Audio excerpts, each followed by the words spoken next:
कामटवाड्यात एकाच्या डोक्यात दगड घालून ठेचून खून करून फरार झालेले 5 आरोपी क्राईम युनिट 1 ने केले जेरबंद। दिवसाढवळ्या पूर्व वैमनस्यातून कामटवाडा शिवार येथे टोळक्याकडून एका अल्पवयीन परंतु नाशिक पोलिसांच्या रेकॉर्डवरील असलेल्या आणि कुणाच्या गुन्ह्यात जामिनावर सुटलेल्या मयत करण चौरे वय वर्ष 17 गुन्हेगार युवकावर प्राणघातक हल्ला करून डोक्यात दगड घालून जीवे ठार मारण्याची घटना घडली होती। खरे तर भर दिवसा रस्त्यावर एखाद्याच्या डोक्यात दगड घालून त्याला जीवे ठार मारले या घटनेमुळे परिसरात अतिशय भीतीचे वातावरण पसरले आहे।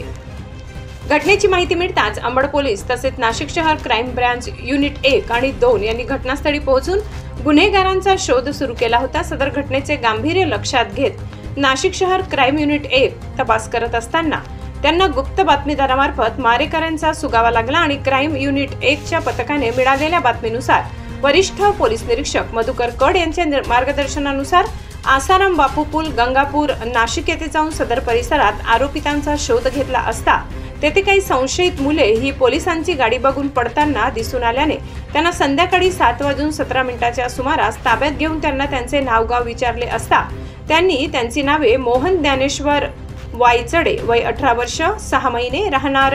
कामगार नगर तिरंगा चौक सातपूर नाशिक, राहुल राजू गडदे वय 20 वर्ष राहणार आनंदवल्ली रिक्षा स्टँड जवळ नाशिक, मूळ राहणार नांदूर कोंडार तालुका नांदगाव जिल्हा नाशिक, साहिल पिंटू जाधव वय 21 वर्ष राहणार आनंदवली माडीवाडा गंगापूर रोड नाशिक व इतर 2 विधी संघर्षित बालक असे एकूण 5 आरोपींना ताब्यात घेऊन त्यांच्याकडे गुन्ह्याच्या अनुषंगाने विचारपूस करता त्यांनी सराईत गुन्हेगार हर्षद पाटणकर याचे सांगण्यावरून गुन्हा केल्याची कबुली दिली। सर्व आरोपींना पुढील कारवाईसाठी अंबड पोलीस ठाणे यांचे ताब्यात देण्यात आले आहे। महाराष्ट्र माझा न्यूज साठी मुख्य संपादक जनार्दन गायकवाड नाशिक।